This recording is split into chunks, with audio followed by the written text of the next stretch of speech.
Hello and welcome to the Iron Maiden. I'm Abigail, and today I'd like to teach you how to beat decks that will block you as Vynnset and CC. I earlier recorded a video of how to beat aggro decks, which are very popular right now. So that video is very important for the current meta. But most people assume that the best way to beat Vynnset is by blocking, and they are kind of right. Blocking is her biggest weakness, so here's how we overcome it. First, we have to decide, is your opponent fatiguing? Are they a dedicated fatigue deck? Because a dedicated fatigue deck is very different than a deck that simply can fatigue you. So the example would be a dedicated fatigue deck would have many D-reacts, probably will have life gain, and these days that usually means count your blessings, and it has no real proactive game plan other than swing my hammer when I have space, or maybe if it's Enigma, you set up your ward and then attack with it. But if given the chance to block, they will always choose to block. Whereas a block-heavy deck, which is what I'm going to call a non-fatigue deck that can fatigue you, they want to play the game, as in they want to attack you, but they have access to a lot of blues and a lot of 3 blocks. So a dedicated fatigue deck would be something like a Victor or a Bravo who just puts in infinite D-reacts and CYBs and they just swing their hammer. Whereas a block-heavy deck might be a Victor who will swing and attack at you most turns, block efficiently, swing efficiently, instead of seeing the game as only deck size matters. So on the right, I've got some examples. Sink Below, probably the best D-react. Count Your Blessings for life gain. Truce is an excellent example. When your opponent plays Truce, you know they're probably trying to fatigue you because they're giving up value just for better block. And Spectral Shield stands in for all ward permanents. So here's our checklist for how to beat that type of deck. Number 1, be patient. Your good hands will come. So when you draw your 4 attack hands, you might want to banish and arsenal, or banish and block if you can block, something like that. But if you try and force bad hands, you're just going to end up fatigued. You need to watch your opponent very carefully. How are they blocking? And are they a fatigue deck? So if they always block everything, they're trying to fatigue you. If they block a lot, maybe they block only on hits, then they're worried about value. If they don't block much and they're attacking you, they're not trying to fatigue you, but they could switch into fatigue later in the matchup. And then if they are a dedicated fatigue deck, you'll notice things like Truce, or you'll notice lots of heavy D-reacts. You might see they have Sync, and then you also see Fate, and then you also see Shelter. So they have 12 or more D-reacts in deck, then they're really guaranteed to be a fatigue deck at that point. You need an on-turn, off-turn mentality for this Vynnset to win. So you need to take off turns where you set rune chance, set up permanents, and set up banish zone. And then on turns where you try and go 2 or 3 wide with your attacks. You need to use your extra arsenal zone. And by that, of course, I mean your banish zone. Your banish zone should be used to set up giant 8-card hands. This type of deck, if they're dedicated fatigue, they don't care about your life total. So banishing and blood deading, unless it is actually going to kill you, they won't abuse you taking damage. A non-dedicated fatigue deck, someone who just blocks and thinks about value, you will get damage through on them more easily, so you don't have to set up giant banish zones, but you need to not be afraid of it. It is an important part of playing Vynnset. And then last tip, abuse creepers, it breaks the game.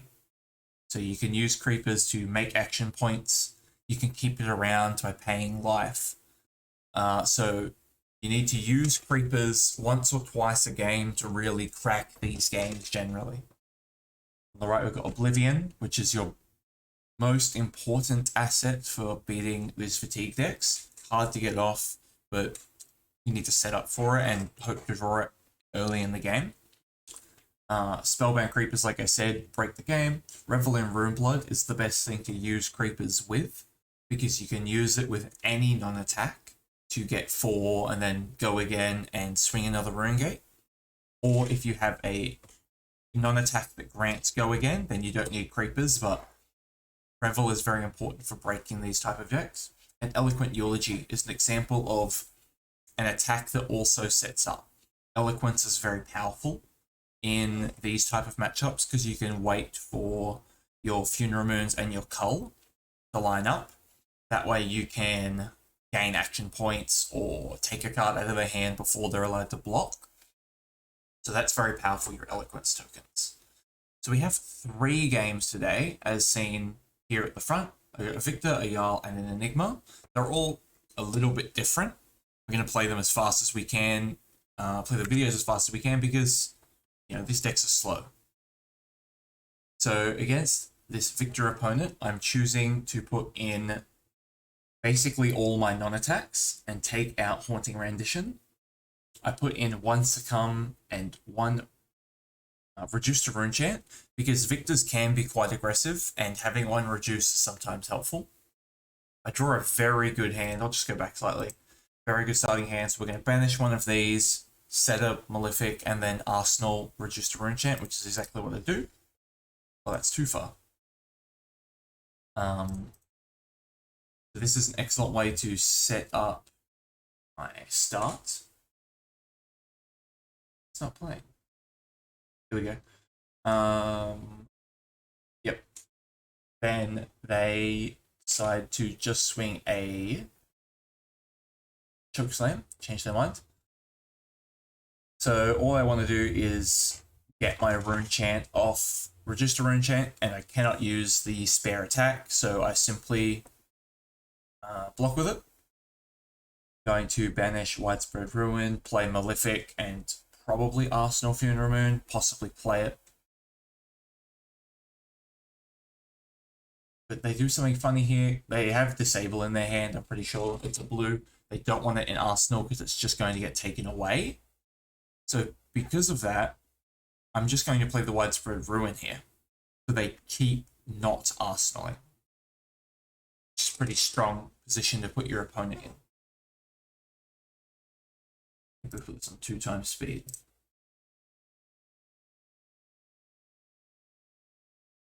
They think about it, they block with a red for pitch. You could consider this pitch stacking if your opponent is very skilled, but probably they just want a blue in hand or don't have a blue in hand.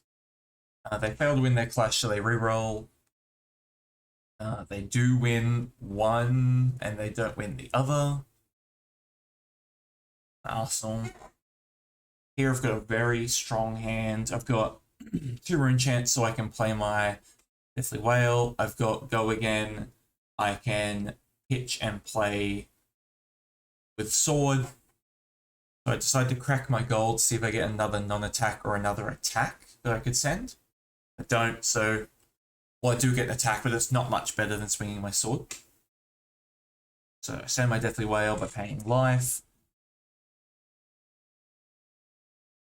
Yep.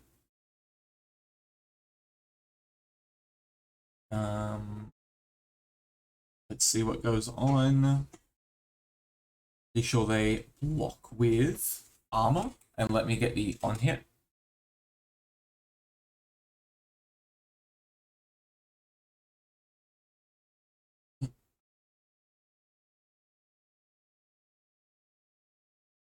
That's right, they block with the Sink Below, so I get my Shadow Puppetry on hit, which can be very strong in this deck. Like I said in the deck tech, I do see a Blood Deck card. Pretty much always banish a Blood Deck card against these fatigue decks, or slow decks. Like I said, they don't care about your life total. Then I can send that Phantom Wraith. And then, like I said, we're going to abuse Creepers a little bit. I don't have to creepers on this turn, but it gets me a whole extra attack. I activate creepers, and then play Deadwood Dirge. It breaks my Malefic, but that's okay. I can then play Destruction, just gets 9 more damage. Where they have 1 card in hand, they're not going to be able to block it really. This is where they block with their armor. I play my Funeral Moon because I don't want to IP. And then I have 3 Rune Chants, and I draw Oblivion. And double Malefics. This is a little bit lucky, to be honest. This is quite a good hand. And it really sets me up to win this game. Because I can banish my Eloquent, crack Quill Hand to go to 6, play Oblivion, play double Malefic. So now I have Nazareth online. I'm threatening a fair bit of damage and of setting up the next turn. So I have all of my possibilities covered. If they want to block the damage, then Nazareth will probably get to live. If they want to kill Nazareth, they need to take damage. And I will be Rune Gating next turn. Decide to use Tunic to play my Eloquent from Arsenal instead of my Eloquent from Banish.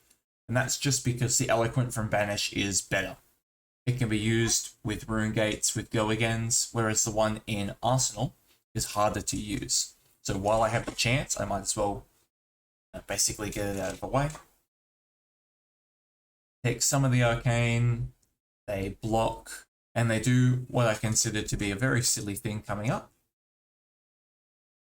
Which is, they decide to attack me with an attack that could kill Nazareth. But if you are the victor in this situation, you need to kill Nazareth here. And it does slowly win me the game. So they attack me, block, send back an efficient hand, just trying to trick them into thinking my hand doesn't do anything. They do take the damage, which is good because now I can play my Funeral Moon with Eloquence to get go again, and then swing my Nazareth. Interesting thing to note here is that I swing Nazareth instead of the Rune Gate because it doesn't crack the Rune Chants. Nazareth won't break Rune Chants because Rune Chants don't trigger on allies. So I want my spare Rune Gate so I can, do big turns, whereas Nazareth will always be there. Once again have 2 cards that could theoretically kill Nazareth. They pitch for Visit the Golden Estate, which doesn't really do anything. I once again have Go Again, I have Cull, I have Rune Gate, I swing Big and then Nazareth. I've got 12 value out of my Oblivion at this point, and they haven't killed it, so if they kill it, it's already 18 value out of the 1 card. I draw a double Revel hand, which is so annoying. They always come in doubles for some reason. But I also have a Cull, so I can Cull, banish 1, play the other. Which is not ideal, but it will get a lot of damage through. So that's pretty much what I do. Play Cull, banish, they banish, play that, and it's like 8 more damage. I have a second action point. I can swing Nazareth. An excellent example of my opponent not understanding the fatigue matchup and me being able to kill them. Then we'll open this one here. What are we going to watch at next? We're going to watch our Yarl matchup.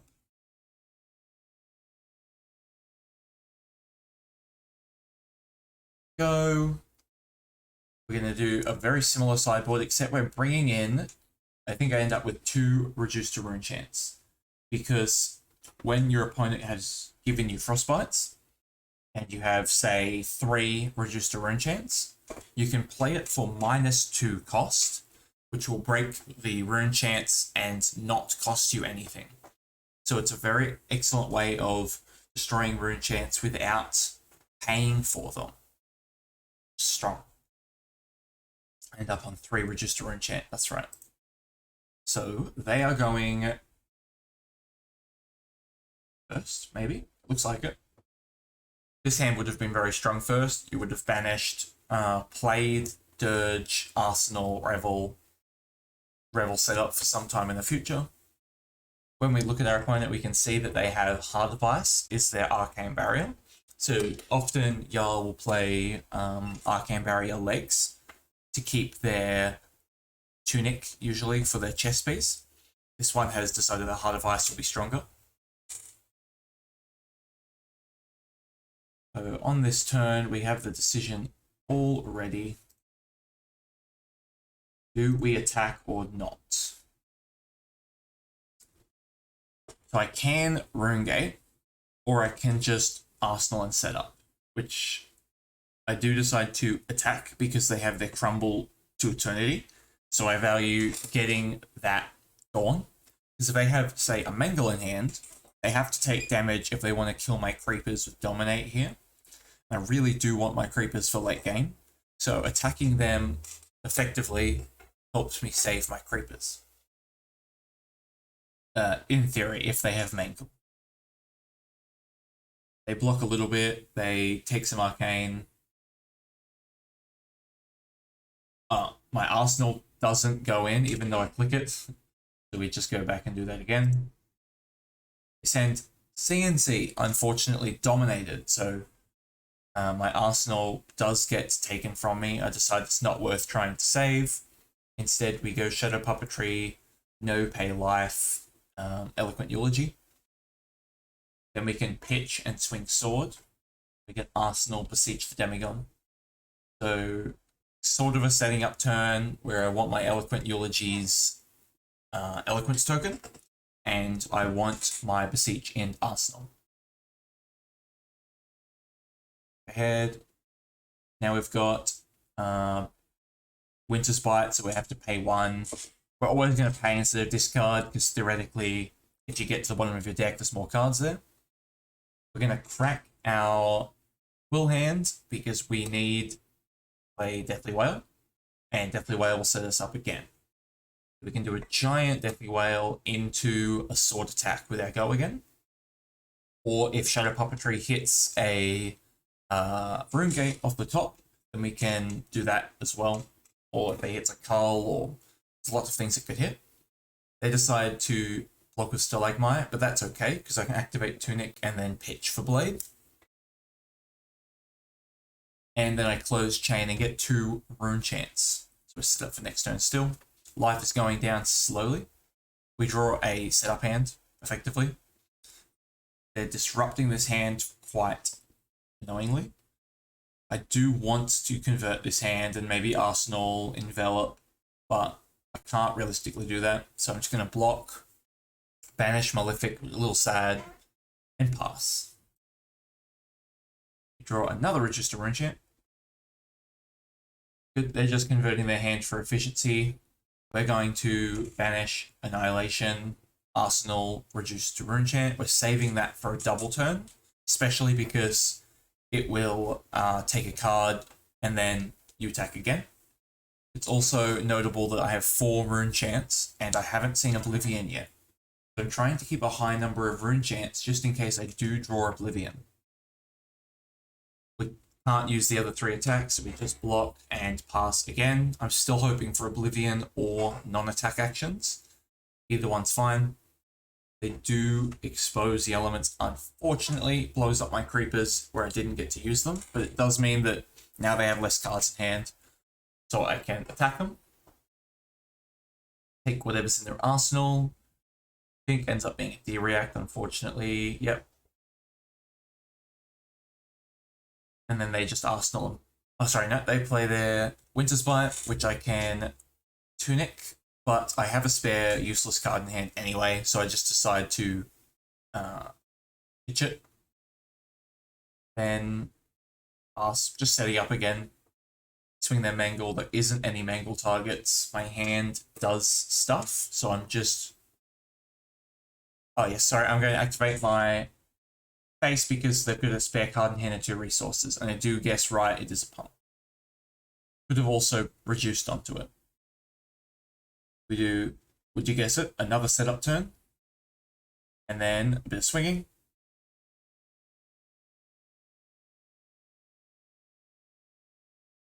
So we're noticing that they aren't full fatigue, so they aren't blocking everything. They're just playing for efficiency. They're trying to blow up my things. They believe that their frostbites will stop me. Go back and try that again. It is all good. Draw a hand with lots of non-attacks, which is exactly what we want. But we do see... Yeah, we use Tunic to Heart of Ice so that we can reduce the rune champ block before Heart of Ice resolves. This is notable because we only have 2 rune champs after the reduce. So then we can widespread and Arsenal Shadow Puppetry. We're hoping to draw something like a Deathly Whale, which we do, which is pretty cool, and other non-attacks. We do end up getting given a Frostbite, so we, instead of blocking with the blue card, we keep it to pitch with. We also want that blue card to pitch into Sword, so it kind of works out. We get to swing with the Pay Life. No Pay Life, it looks like. And then Break Chain, play another Go again, and then another Rune Gate, and then Sword. This is a huge, huge turn, and we get to end it with 2. So we don't get to end it with 2 Rune Gates, we get no Rune Gates, no Rune Chance. This is a Banish and Pass sort of hand. It looks like we're losing a lot of value, but it is what we have to do to win this matchup. Frostbite, we get Frostbites. This hand doesn't really do anything, so we're happy to block.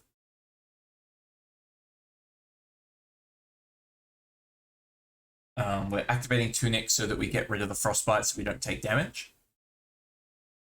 Not sure it's completely worth it, but I mean, life is life.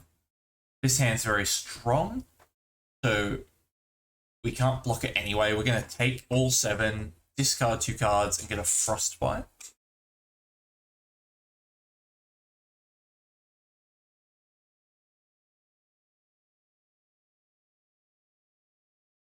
Sorry, discard a card, not 2. Oh, sorry, it is 2 cards, that's right. We're going to banish Cull.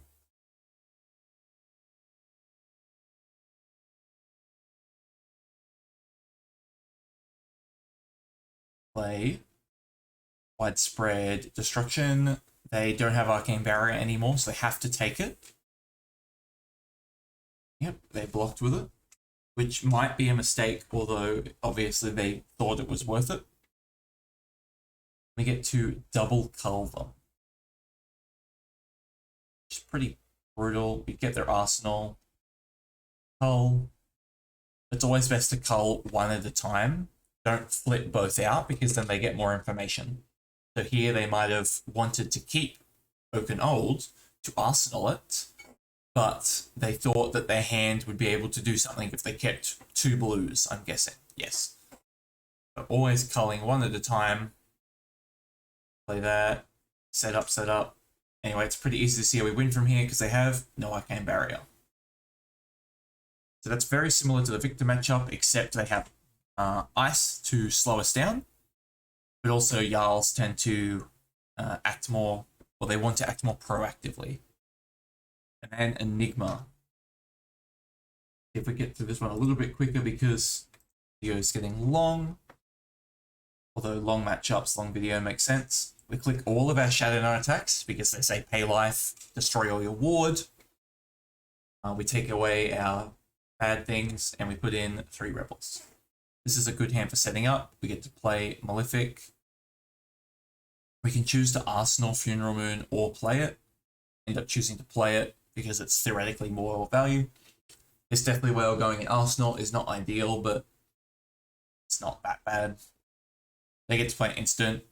It doesn't really matter if they set up ward in this matchup. So normally the problem with Enigma is if you pass the setup, she sets up ward against you. Not great. You kind of get behind quickly. Here I am assuming they might have Pummel.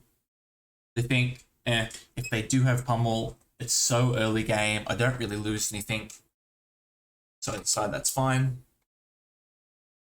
Otherwise, I could have faced Purgatory blocked, trying to take it away from them. We're just going to send a big attack with our pay life. Just, moving the game along. They decide to take a little bit of this damage, not all of it, because they're going to make a Spectral Shield, give it some counters, attack me. Let's go again. Taking that because I do assume there will be a follow-up. Not a follow-up, but that's okay because I have Envelop and Creepers and Sword, so I can use my hand efficiently. I think they do go back and add a follow-up.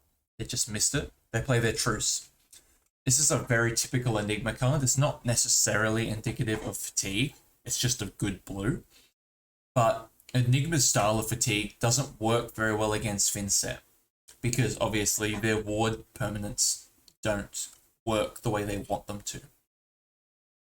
So we get Go Again, Big Attack, and Shadow Knot attacks to pop that ward.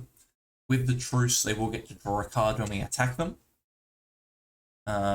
If we had not attacked, we wouldn't have gained life because of Reaping Blade. We're higher than them. In these type of matchups where life gain becomes a factor, you want to take as much damage as possible. So often, if you know your opponent is playing CYB, if they attack you at all for any reason, you take as much damage as possible. And you'll pay life as often as you can and take as much blood debt as you can. Because if you're at 10, they can't really go above 10. For example, with Reaping Blade. They +1 and -1 me, which is, I think, pretty funny. Just so they can transcend. They're taking a lot of damage here. They're already getting very far behind. And then I get to swing a second Deathly Whale using Tunic. This is good because I do believe I end up with 4 rune chants now at the end of my turn. I do. Can't use all the cards, might as well block.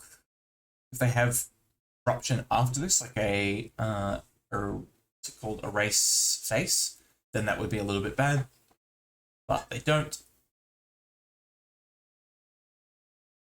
I decide I'd rather Arsenal Phantom Wraith than block with it. The Essence of Ancestry Body. So now I'm thinking they have so much ward. What's that? 4 ward. It might just be best to pass. So I can draw a Shadow Knot attack. So I'll let them get this value because I can instantly bring the game back. And because I have such a life lead, I don't really mind if they hit me with a bunch of damage, set up more wards. It does matter if they disrupt me a little bit, but all they can do with that time is set up more ward again. So it's fairly safe to let the Enigma have turns. Vynnset is the only deck, realistically, who can say that. I'll give Enigma time. Every other deck, when they give Enigma time, they pretty much lose. We attacked with Go Again, Go Again, Go Again. Lots of little attacks, and then a big Barraging Metamorph. So if we pop this, they get another Aura, which doesn't really matter, but I only have the 1 Rune Gate in hand, so I can't pop it anyway. Otherwise, I'll have to banish a card that doesn't help me. So now I'm all the way down to 8, which is kind of good because of Reaping Blade. It also might make them greedy. It might make them try and kill me. They have Essence of Ancestry Body on the field, which will prevent all damage from a red source. So I need to make sure I don't play any red attacks this turn. So obviously all the rune chants don't have a color associated with them. So their ward gets blown up. I decide to take most of that arcane. Activate creepers to dirge. Swing again. Breaking chains, they have to banish a card. I do that now so that they have less to block with. I could wait until after. and maybe trick them into blocking more and then ruining their offensive turn, but I think it's better to take the blocking cards away, especially since they're all the way down on 4 now. They have to pitch and prevent this. They have their mirror guy. They have traverse, so taking that away from them is pretty good. They do a huge attack here that almost brings them back in the game. They get their spectral.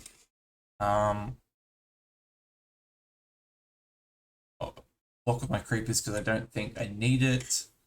They give it the counters for go again. And then they resolve one of the best, not best, most interesting cards, which is 10k. They take their counters off for 10k. They got ward 10, which means they're attacking me for 10. So it looks a bit dire here.